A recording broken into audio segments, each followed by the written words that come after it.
คำว่าสังฆทานนะที่ถามไม่ออกสังฆทานย่ำก็ขึ้นได้บ่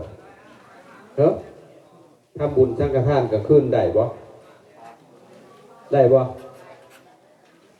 บ่ปากเว้ยบ่แน่ใจเด้อว่าเฮ้ยได้ผู้ใดตอบก็ได้ฮะเฮ้ยสาธุถ้าตอบว่าได้ถูกต้องแล้วสาธุแปลว่าดีแล้วอนุโมทามิอ่อนซอนเด้สังฆทานเนี่ยบ่เลือกเด้อกลางคืนก็ได้เพราะว่าคำว่าสังฆะคือสงฆ์ทานะทานังคือเอาให้สงฆ์ย่ำกลางคืนก็เอาน้ำเนาะถวายน้ำปนะอย่างต่างๆที่เพิ่นฉันได้เด้เฮาให้สงฆ์เวลาใดก็เป็นสังฆทานยามนั้นเดี๋ยวบ่เลือกได้บ่เลือกเวลาเลยเวลาใดก็ได้แต่มันเหมาะสมไอ้ที่เฮาให้เหมาะสมกับสมณะสาธุแต่ว่าอันนั้นคือว่าใช้ได้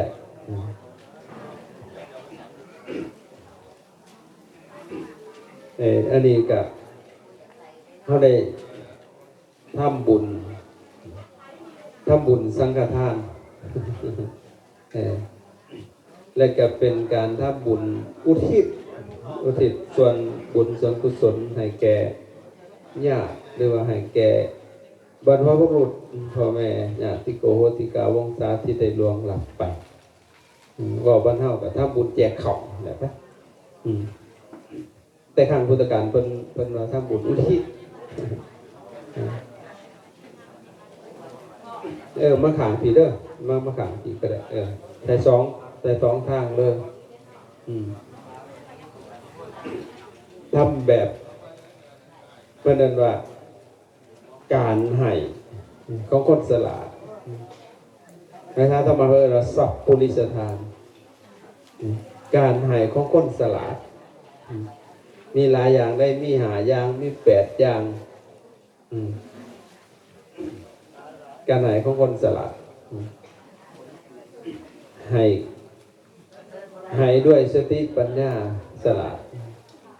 ละในสิ่งที่คิดที่ทำปล่อยคำที่กล่าวในการให้มันก็ย่อมมีผลหลายมีอานิสงส์หลายแต่ว่าถ้าเฮาบ่สละเฮาให้หลายก็บ่ได้อานิสงส์หลายเพราะอานิสงส์แปลว่าหยังล่ะส่วนหลายเฮาสิเว้าร่วมกันเด้บุญกุศลอานิสงส์จักแม่นหยังไว้สมปีหูปึกเลยมันต้องแยกแน่บุญคำหนึ่งกุศลคำหนึ่งอานิสงส์คำหนึ่งอย่าเอามารั่วใส่กันต้องแยกออกถ้าให้ด้วยความสละเราสิได้อานิสงส์หลายอานิสงส์แปลว่าประโยชน์นั่นแหละประโยชน์ในการให้ในคำหนึ่งเป็นว่าเชยสม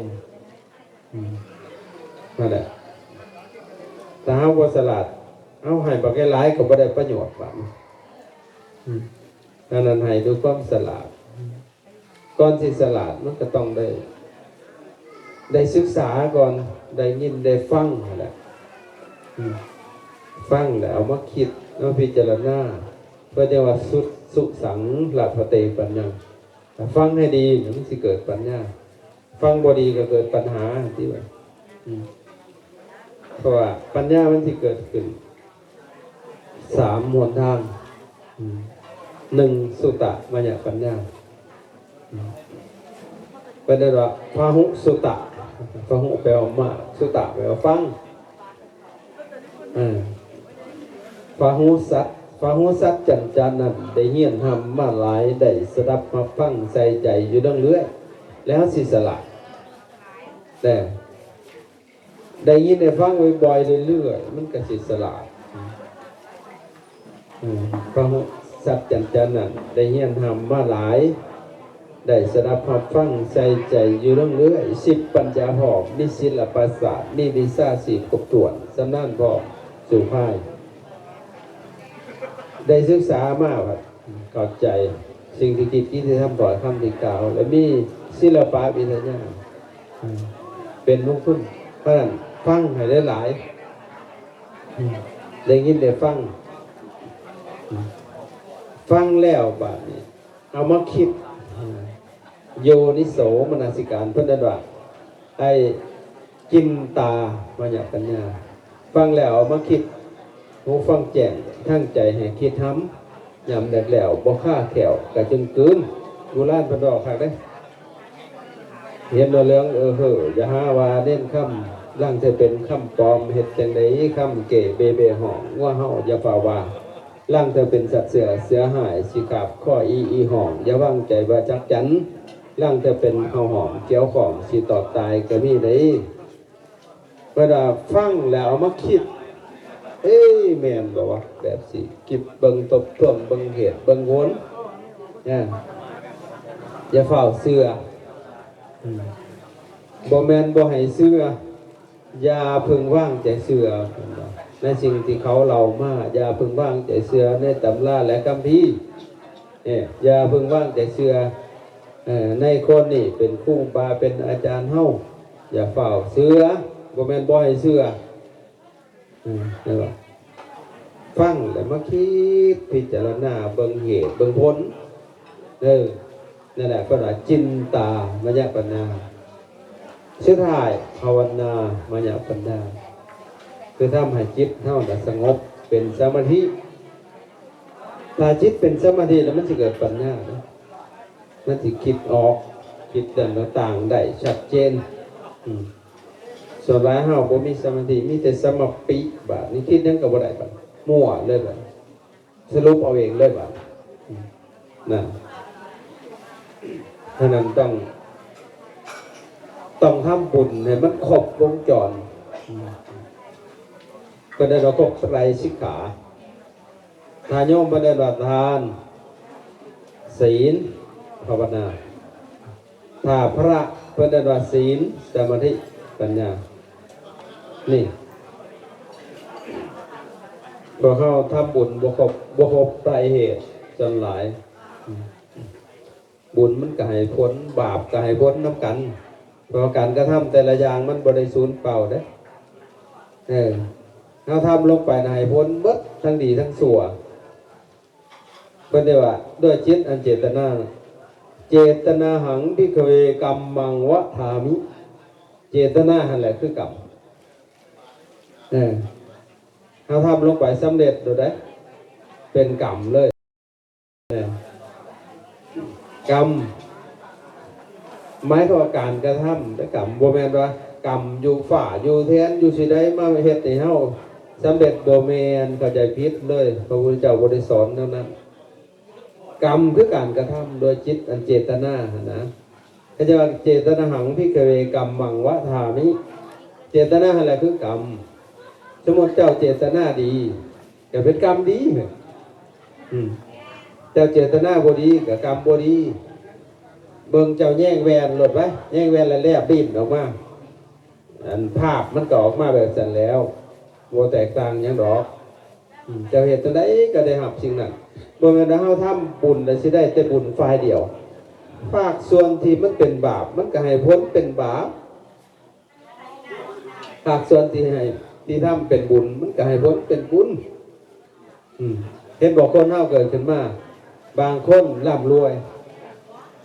ขึ้นมาข้าวเดียวต้องทุกข์แหละไปนอนอยู่คุกแหละก็มีเลยเฮ็ดเทื่อนไว้บ่งามๆบ่ได้อยู่ทำไปอยู่คุกก็แสดงว่าการกระทำของเขาหั่นมันมีทั้งบุญทั้งบาปปนกันเลยบางครั้งเทื่อก็อาจสิไปสอบไปโกงเอาทรัพย์เขาได้มาทานให้ดอกมันก็ให้พ้น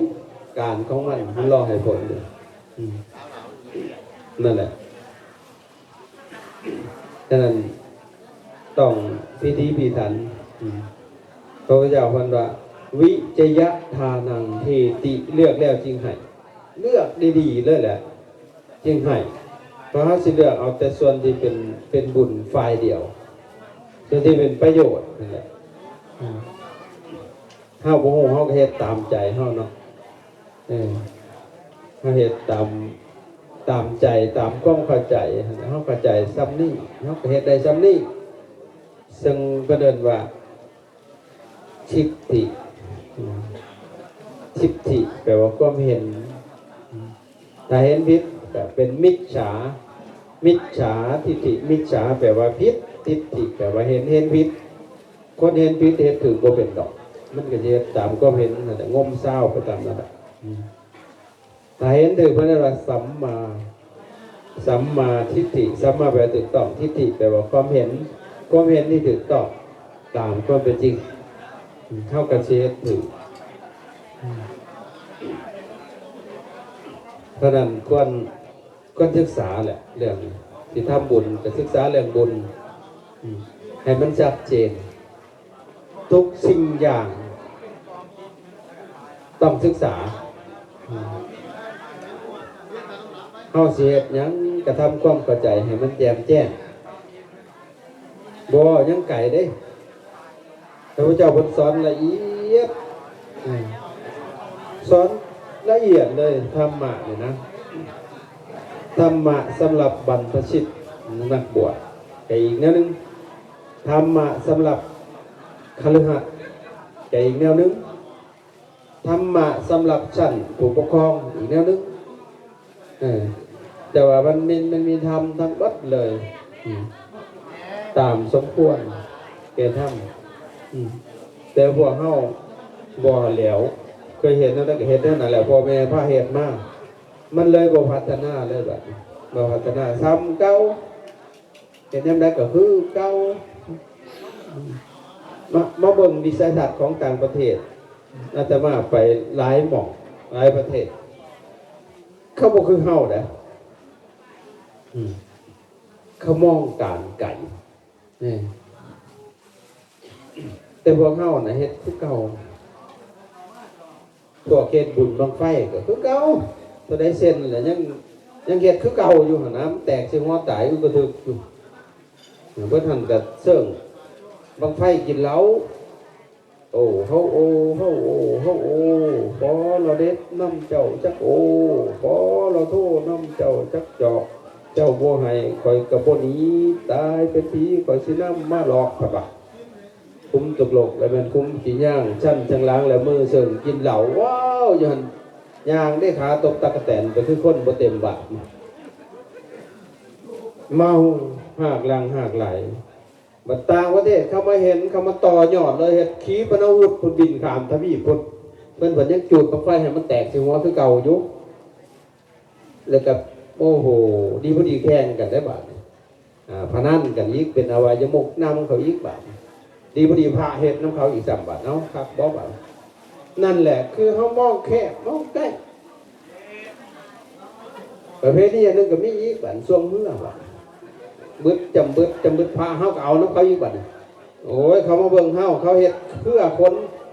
ขีปนาวุธเพื่อดำน้ำพวกเฮาก็ยังพายจำบึดคือเก่าเพราะอย่างวิสัยทัศน์ของเฮามันมองบ่ไกล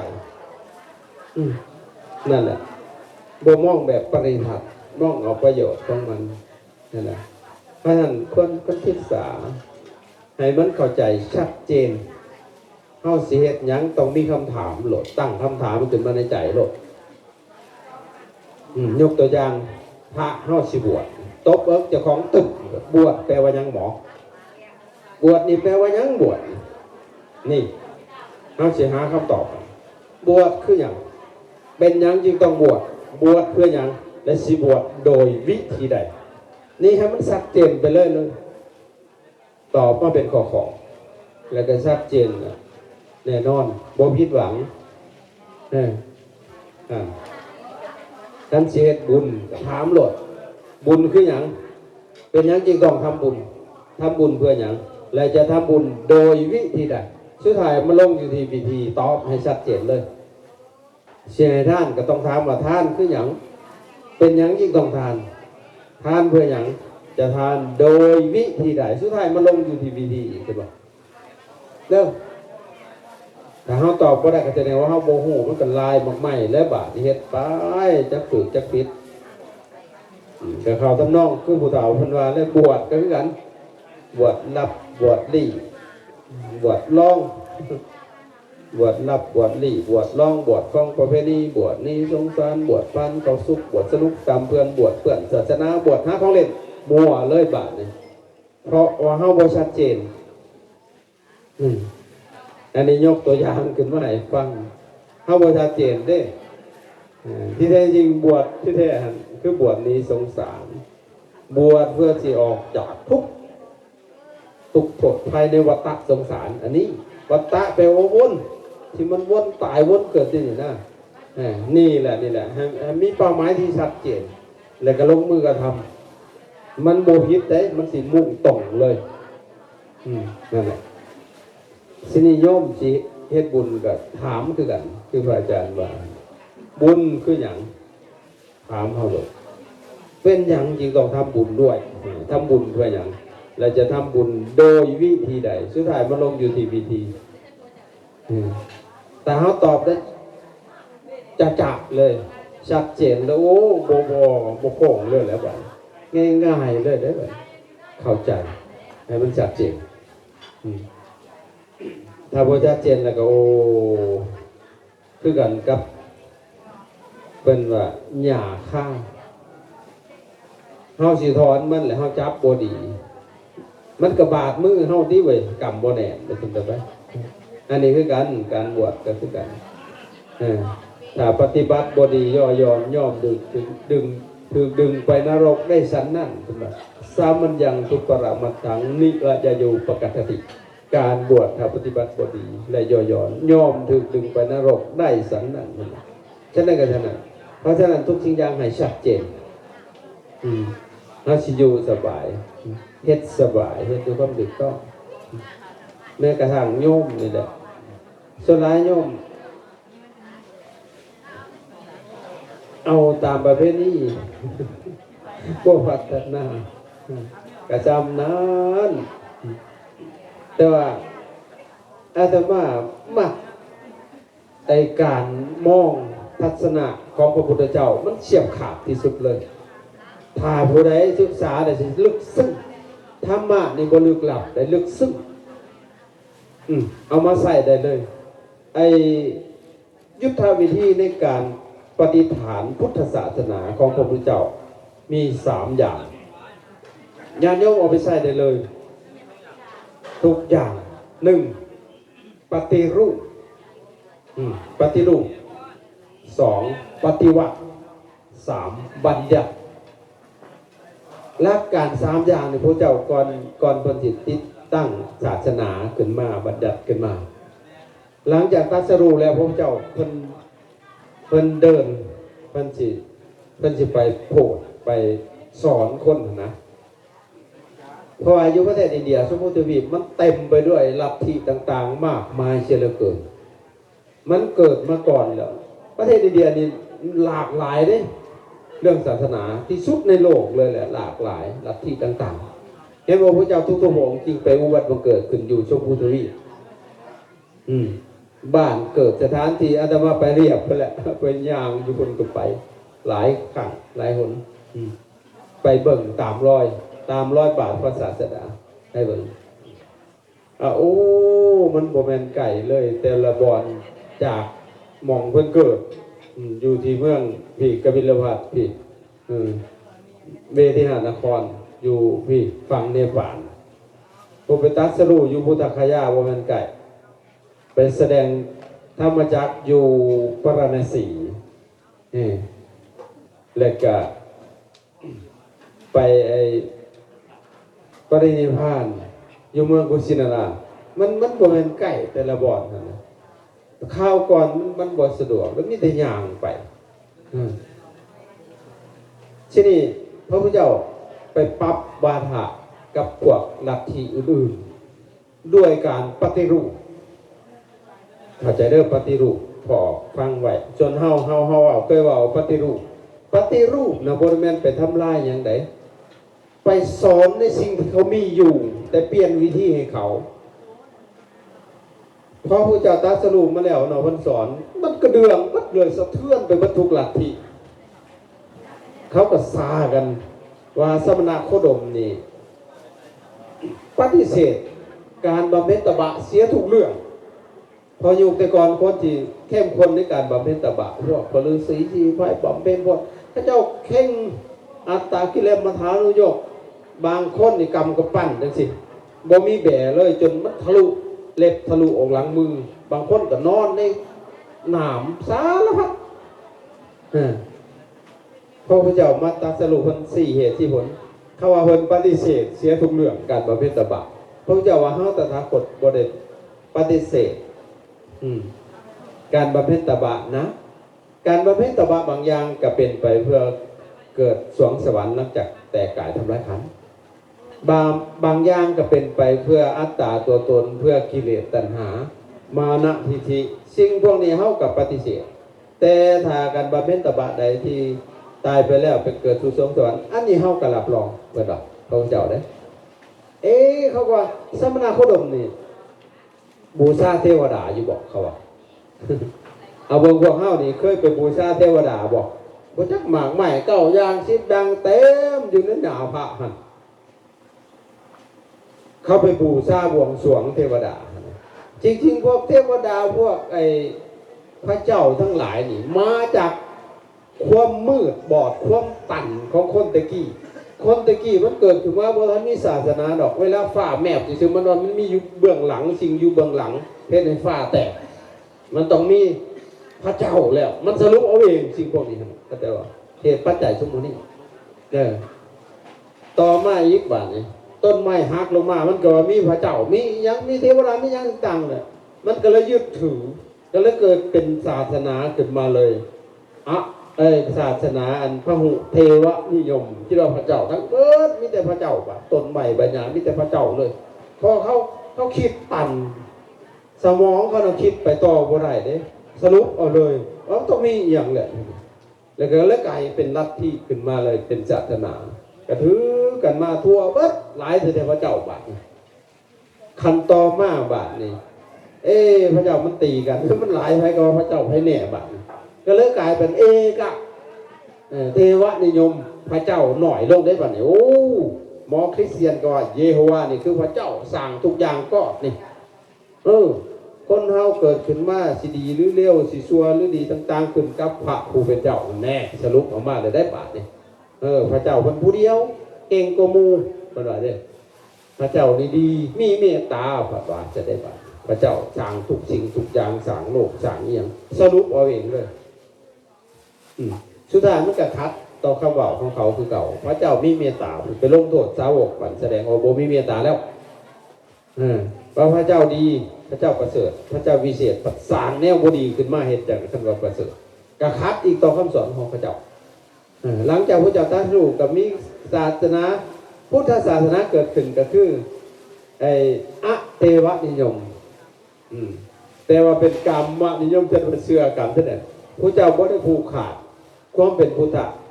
คนเดียวทุกคนเป็นพุทธะได้เบิดแต่ถ้าบ่ได้ปรารถนาแล้วก็ต้องทำคุณสมบัติตัวนั้นให้เขาถึงพุทธะคือสร้างบารมีชีพให้เต็มต้องได้เป็นนั่นสินะทีนี้พระเจ้าว่าเฮาบ่ไปบูชาแบบพวกเจ้าบูชาได้เอาบักไม้ไปบูชาเทวดาน้ำต้นไม้น้ำหิ่งพระยังบ่เฮาสิดึงเอาคุณสมบัติของเทวดามาใส่จิตใส่ใจเฮาเลยคนเฮานี่เป็นเทวดาได้ทุกคนแต่ต้องมีคุณธรรมของเทวดาผู้เจ้าว่ามีหยังมีฮิริโอตปะฮิริคือความละอายโอตปะคือความกลัวต่อสิ่งบ่ดีทั้งหลายทั้งปวงนั่นแหละเทวธรรมฮิริโอตปะสัมปันนาเนี่ยคู่เฮาก็สู้ส่วนฮิริโอตปะสัมปันนาสุขะตัมมะสมาหิตาสันโตสัพปูริสาโลเกปสุจริงๆแล้วอันนี้คือเทวธรรมมีฮิริคือความละอาย